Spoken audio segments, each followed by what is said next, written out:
Hi! In this lesson, we will talk about data storytelling. How to tell an effective data story, creating compelling narrative. We'll talk about the Gestalt principles of visual perceptions and some of the best practices in generating insights. We will also have real-life tasks considering the storytelling principles as well as the task context to make the story compelling and precise. What is a data story? Why are we doing this and why is this important? Well, data story is a form of communication. You are communicating your insights, the results of your data analysis to a specific audience. And so, it should tell us what the big idea is. Your audience should take away a thing or two out of it. The key elements are data, visuals, and narrative. Data includes the series itself, its statistics, let's say the averages, totals, or other metrics, which are usually presented in summarized form.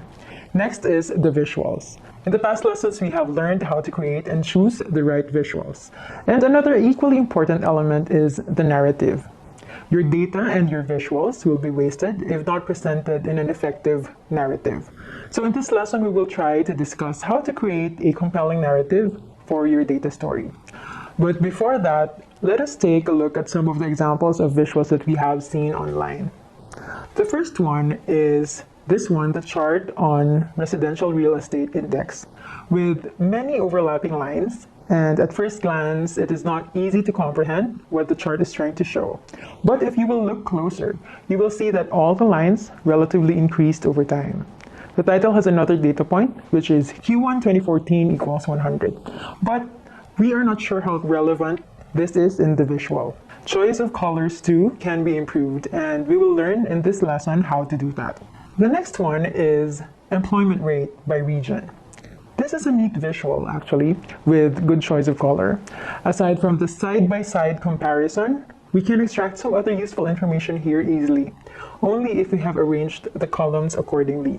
Let's say to see which is above Philippine average in general, or top 5 regions for instance. The next one is the COVID-19 chart in Singapore, which contains a lot of elements, making the chart a little confusing.